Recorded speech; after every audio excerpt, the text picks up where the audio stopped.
नमस्ते बच्चों।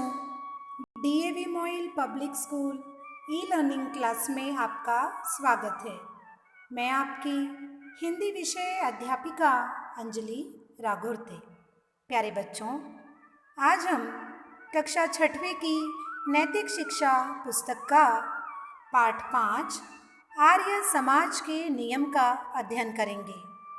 जैसा कि आप जानते हैं, पिछली ई कक्षा में हमने पहले नियम का अध्ययन किया था। आज हम दूसरा नियम विस्तार से देखेंगे। आशा करती हूँ कि आज के पाठ का श्रवण आप एकाग्रता से करेंगे। आइए पढ़ते हैं दूसरा नियम। ईश्वर सच्चिदानंद स्वरूप निराकार, सर्वशक्तिमान, न्यायकारी, दयालु, अजन्मा, अनंत, निर्विकार, अनादि, अनुपम, सर्वाधार, सर्वेश्वर, सर्वव्यापक, सर्वांतर्यामी, अजर, अमर, अभय, नित्य, पवित्र और सृष्टिकर्ता है। उसी की उपासना करनी योग्य है। इस नियम में परमात्मा के स्वरूप का वर्णन 19 विशेषणों के द्वारा किया गया है। ये विशेषण इस प्रकार है। आइए बारी बारी इन्हें हम समझ लेते हैं।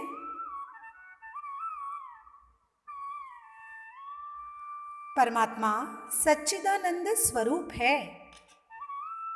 सत, सदा रहने वाला, नाश अथवा मृत्यु से रहित, चित्त, चेतन तथा ज्ञानवान, आनंद स्वरूप, आनंद जिसका अपना रूप है।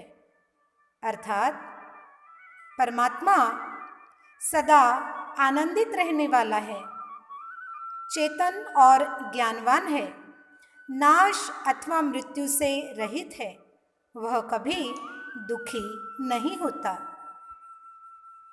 परमात्मा निराकार है।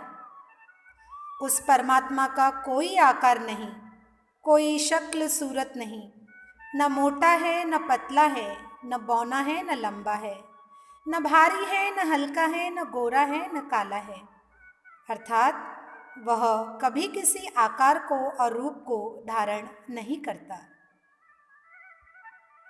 परमात्मा सर्वशक्तिमान है। उसने सृष्टि को बनाया है, जीवों को बनाया है और न्यायपूर्वक फल देने में किसी और की सहायता की उसे आवश्यकता भी नहीं होती। अर्थात वह संपूर्ण जगत में, सृष्टि में सर्वशक्तिमान है। परमात्मा न्यायकारी है। प्राणियों को उनके कर्मों के अनुसार फल देना ही परमात्मा का न्याय है। वह कभी किसी के साथ पक्षपात नहीं करता। गरीब, अमीर, ज्ञानी, मूर्ख, बलवान, निर्बल, आस्तिक, नास्तिक, परोपकारी, स्वार्थी, जो जैसा है और जो जैसा करता है वह उसे वैसा ही फल देता है। परमात्मा दयालु है, सभी पर दया करता है, प्रेम करता है। पापी को छोड़ देना पक्षपात होता है और किसी दूसरे के प्रति अन्याय भी होता है। इसीलिए जो पापी है उसे दंड देता है, लेकिन जो अच्छा है, दया का पात्र है, उससे प्रेम भी करता है। परमात्मा अजन्मा है। वह कभी जन्म धारण नहीं करता। यदि वह जन्म लेता तो उसकी मृत्यु भी अवश्य होती। वह सदा से है और सदा रहेगा। परमात्मा अनंत है। उसका कोई अंत नहीं, उसकी कोई सीमा नहीं। सीमा वाले पदार्थ के सभी गुण सीमा वाले हुआ करते हैं। जैसे हमारी बुद्धि, हमारा बल और ज्ञान, इनकी सीमा है, लेकिन परमात्मा की कोई सीमा नहीं। वो अनंत है। वह ज्ञान का भंडार है, वह बलशाली है, उसकी सत्ता और व्यापकता भी अनंत है। परमात्मा निर्विकार है। निर का अर्थ है बिना और विकार का अर्थ है परिवर्तन। वो हमेशा से एक सा है, न बढ़ता है न घटता है। वह आनंद स्वरूप है, शुद्ध चैतन्य है। मनुष्य के समान बच्चा, जवान, बूढ़ा वह कभी नहीं होता, सुखी या दुखी भी नहीं होता। परमात्मा अनादि है। जिसका कोई आरंभ न हो उसे अनादि कहते हैं। यदि परमात्मा का आरंभ माना जाए तो प्रश्न होगा कि परमात्मा से पहले कौन था? यदि नहीं था तो संसार को किसने बनाया? वह किसके शासन के अधीन चलता है? परमात्मा का आरंभ मानने से उसे भी बनाने वाला कोई मानना पड़ेगा। इसीलिए परमात्मा से पहले कोई था ही नहीं, क्योंकि हर जगह केवल अनादि यह परमात्मा ही था। वह अनुपम है, उपमा से रहित है। उसके समान संसार में दूसरा कोई नहीं। उसके समान सर्वज्ञ, सर्वशक्तिमान, भ्रमरहित, विद्याओं का असीम भंडार और सर्वव्यापक कोई नहीं। वह सर्वाधार है, सभी लोगों का आधार है। सभी पदार्थों, जीवों का सहारा परमात्मा है। सूर्य में प्रकाश, चंद्रमा में शीतलता, जल में तरलता, यह सभी कुछ परमात्मा पर आधारित है। परमात्मा सर्वेश्वर है। सबसे ऊपर शासन करने वाला होने से परमात्मा सर्वेश्वर है। सूर्य उसके शासन में कार्य करता है। संसार के सभी पदार्थ उसके नियम से ही कार्य करते हैं। उसी के इशारे से रात और दिन आते हैं और ऋतुएं भी आती है।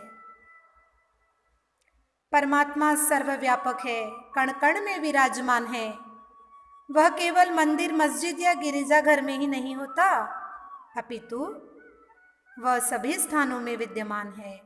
वह निराकार है, सर्वव्यापक है। परमात्मा सर्वांतर्यामी है। सभी जीव जंतुओं के हृदय में है, उनके हृदय की बात भी जानता है।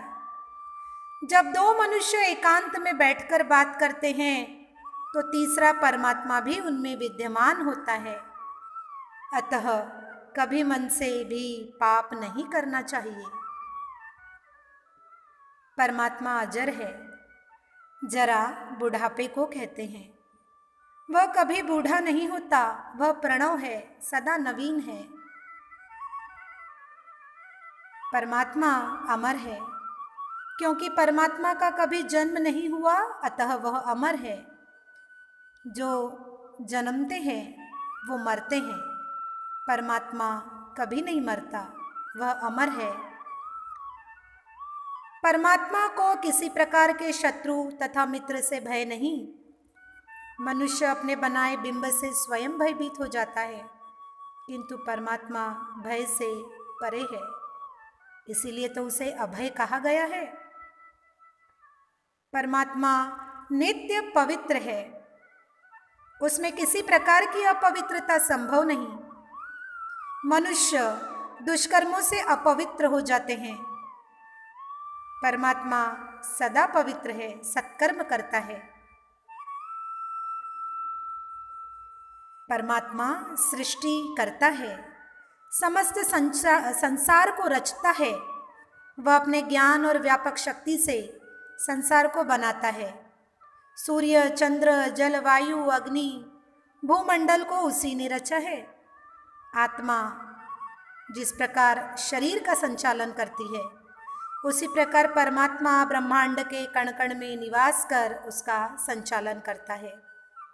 प्यारे बच्चों, परमात्मा को अपनी पूरी सृष्टि में किसी से किसी प्रकार का कोई भय नहीं है। इन गुणों से युक्त केवल परमात्मा ही हो सकता है। हम सबको उसकी उपासना करनी चाहिए, किसी देवी देवता आदि की नहीं। हमेशा ऐसे कर्म कीजिए जिससे औरों का भला हो, किसी को दुख ना पहुँचे। प्यारे बच्चों, यह थी दूसरे नियम में ईश्वर की दी हुई सारी विशेषताएं, 19 प्रकार की विशेषताएं, गुण। आइए देखते हैं आज का गृह कार्य। आर्य समाज का दूसरा नियम कंठस्थ कीजिए। जो नियम हमने अभी समझा, आपने एकाग्रता से श्रवण किया, इसे आप कंठस्थ कर लेंगे।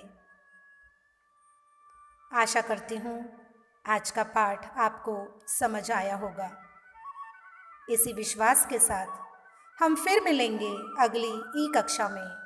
तब तक के लिए धन्यवाद।